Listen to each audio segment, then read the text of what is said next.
आज हम लोकोत्तर विपाक चित्त के बारे में बात करने वाले हैं।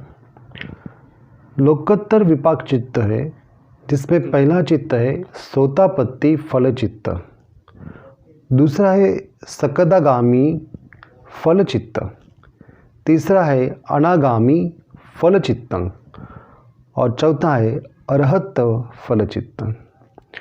मतलब सोतापत्ति फल प्राप्त चित्त, सकृदागामी फल प्राप्त चित्त, तीसरा अनागामी फल प्राप्त चित्त और चौथा अरहंत फल प्राप्त चित्त। ये चार चित्त मतलब लोकोत्तर विपाक चित्त है। इन चार विपाक चित्तों में सोतापत्ति फल चित्त, फल का जो अर्थ यहाँ पर जो बताया है वो विपाक मतलब उसका जो परिणाम है या उससे जो ग्रहण होने वाली जो चीज़ है उसके बारे में कहा है। तो इससे हमें केवल आर्य अष्टांगिक मार्ग ही ग्रहण होता है, क्योंकि सोतापत्ति फल चित्त से आर्य अष्टांगिक मार्ग का ग्रहण मतलब उस मार्ग की पूर्ण प्राप्ति, इसी को फल कहा है, इसी को विपाक पर्याय मतलब इसी को ये सोतापत्ति फल चित्त कहा गया है। यहाँ पर सकदागामी फल चित्त, उस सकदागामी फल चित्त में भी आर्य अष्टांगिक मार्ग का ही ग्रहण होता है। उसमें भी विपाक जो पर्याय है, जो फल है वो आर्य अष्टांगिक मार्ग ही है। अनागामी फल चित्त में भी आर्य अष्टांगिक मार्ग ही फल है। उसी तरह अरहंत फल चित्त में ही आर्य अष्टांगिक मार्ग की पूर्ण प्राप्ति, यही उसका विपाक या फल प्राप्त चित्त यह अवस्था है।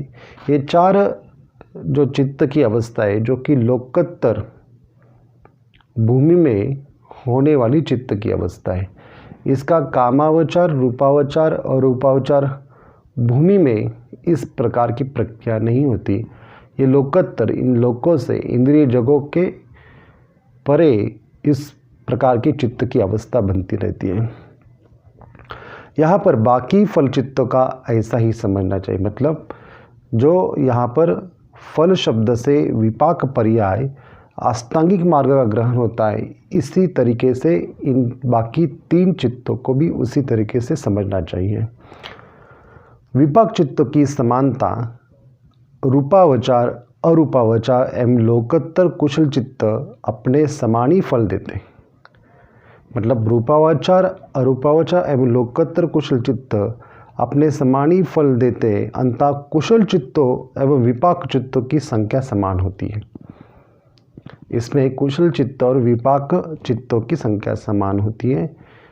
कामावचार कुशल चित्त अहेतुक कुशल विपाक नामक असदृश एवं सहेतुक महाविपाक नामक सदृश फल देते। तो इसी तरह से इसको समझना चाहिए। अभी प्रश्न ऐसा उत्पन्न होता है कि रूपावचार और अरूपावचार एवं लोकोत्तर कुशल चित्त समान फल देते, तो क्यों कामावचार कुशल चित्त समान एवं असमान फल देते? यदि कोई अंतराय उपस्थित नहीं होता तो रूपावचार एवं अरूपावचार चित्तों का फल अनंत भव में नियत होता है।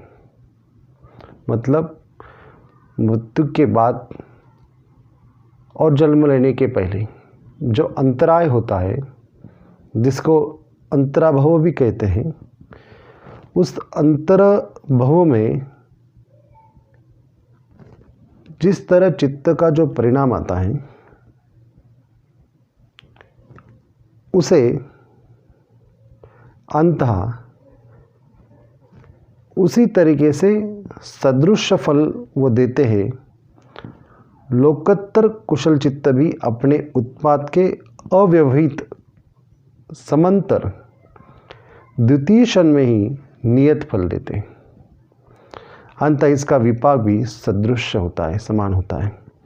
कामावचर कुशल चित्त में ऐसा नहीं होता, वे प्रत्युत्पन्न भव में दृष्ट धर्म फल तथा अनंतर भव में उपपद्य वेदनीय, अपर्याय वेदनीय आदि नाना प्रकार के फल देते, अंततः वे समान एवं असमान विपाक देने वाले होते हैं। तो इसी तरीके से उसको जानना चाहिए,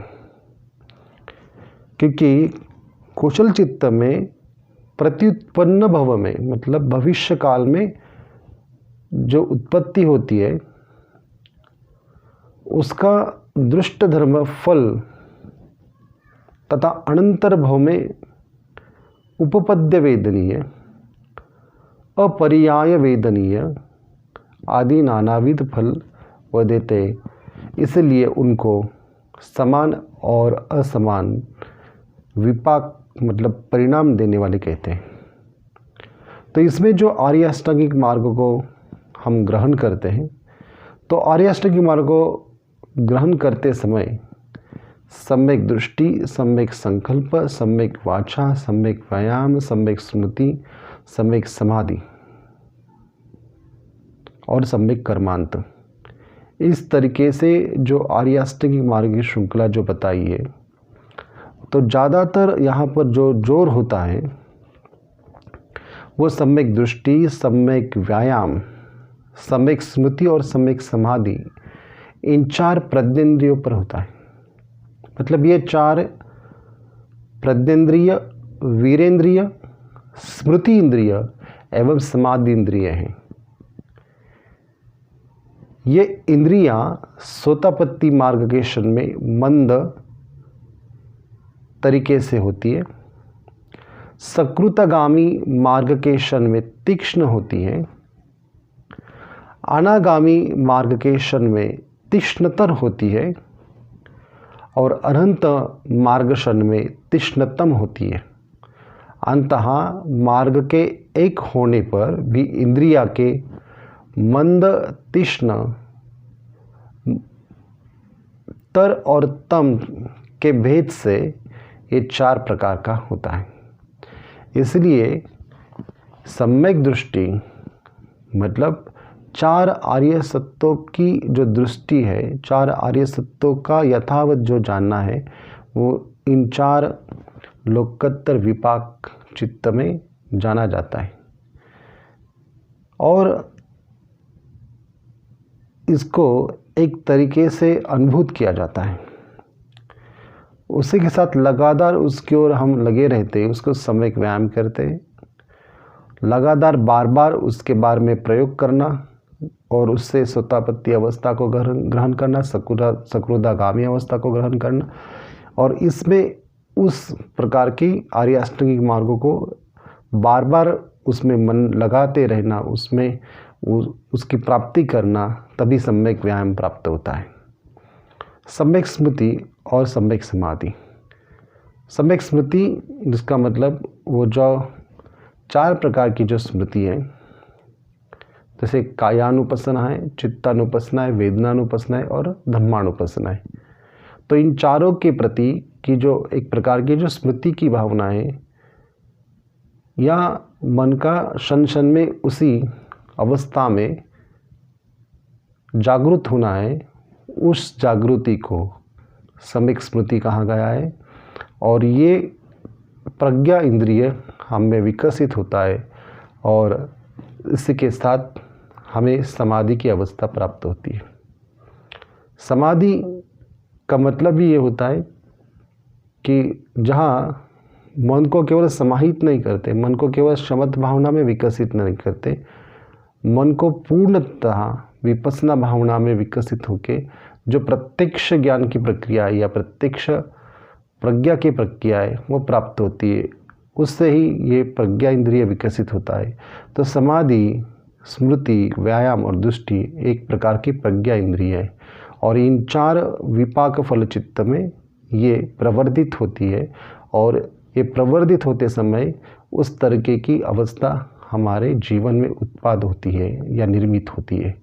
तो इसे ठीक तरीके से जानना चाहिए, क्योंकि हम ऐसे सूक्ष्मतम धर्मों की चर्चा कर रहे, ऐसे चित्तों की चर्चा करें जिन चित्तों का हमारे वास्तविक जीवन में कोई हम प्रयोग नहीं करते, या कोई भी आदमी अगर कोई विपश्यना भावना की विधि करता है या ध्यान करता है तो उस विपश्यना भावना में भी वो इतना अग्रसर नहीं होता कि जाके इस तरीके की अवस्था उसको प्राप्त हो जाए।